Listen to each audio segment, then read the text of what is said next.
You know, I used to love my life in Egypt, and I come back to England, and I just, why? Why, I would ask myself. And then this is where I began to ask this question. What is the purpose of life? Why are we here? For what reason do we exist? What do all these things mean? What does it mean, love? What is life for? What is it all about? And I figured it. I sat down and I figured it. And I said, yep, I am here at school in order to work hard so that I will get good results in my exams. So I can go to a good university, so I can get a good degree, so I can get a good job that will make me enough money so that when I get married and have kids, I can send them back to that same expensive public school, private school, and that they can work hard and get a good degree so that they can get a good job so that when they have kids, they can earn enough money to send their kids back to that school, right? And then I thought about it. I thought, that's it. That's the purpose of life. That's what it's all for. I said, no way. I can't believe that's all there is to life. And so I began a quest. It was not like, today I am going on a quest for the truth. It wasn't like that. It was just, I began to think. I began to search. I began to look through other religions. You know, anything that I thought might give me an insight and an understanding to what is the purpose of life. What is it all about? Now, when I was about 19,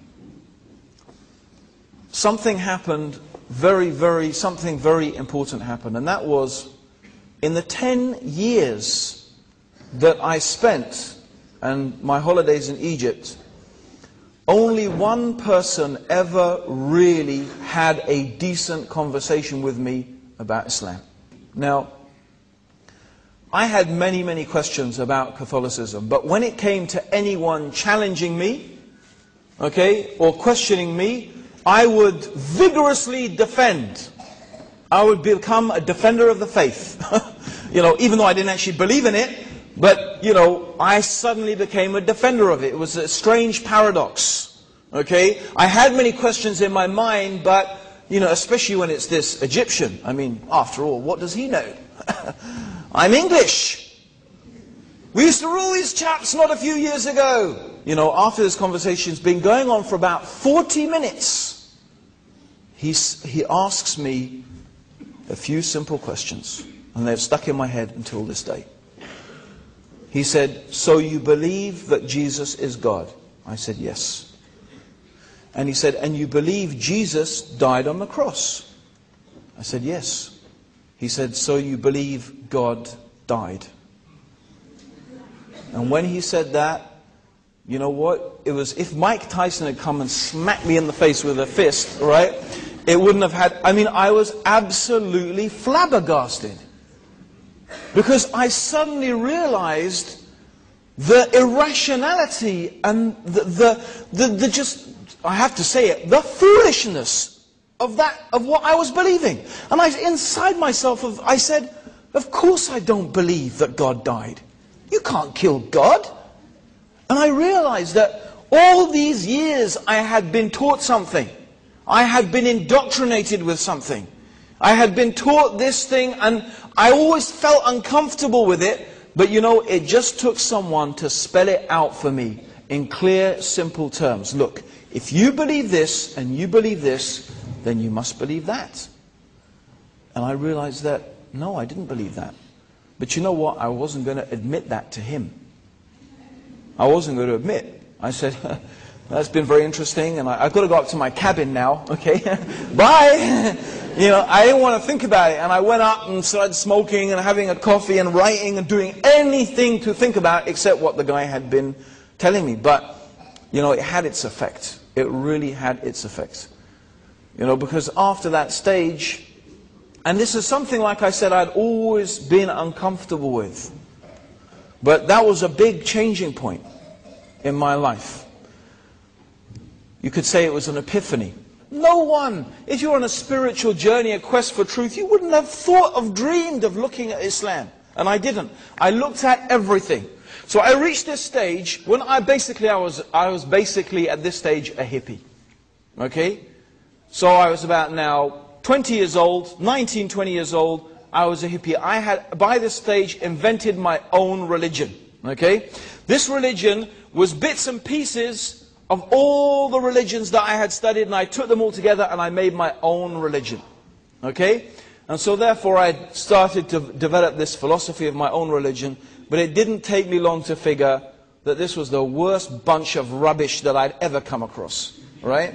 I mean, of all the things I'd been through, it was the worst. And I said to myself, forget it. Forget religion, forget spirituality, forget all this stuff. Maybe there's no meaning to life. Maybe there's just nothing more to life than being rich.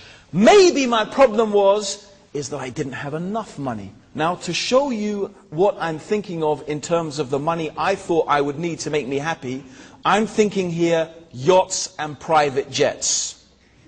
That's the stage that I'm going to need to move up to, right? So you can imagine my lifestyle before that. Okay? So I'm thinking to myself, money. Okay, let's go back to money. How do I make lots of money with very little effort? Because who wants to work hard? Who wants to spend all the time working? You want money and then you want to enjoy that money. So less work, more money, that's what we need. Maximum enjoyment. So I thought to myself, let's make a study of this. Let's start thinking about people who have got money in the world. Okay? And let's think about how they got their money. So I started thinking. About Britain. Okay, lots of money there. No problem. But too much work. What, the Industrial Revolution?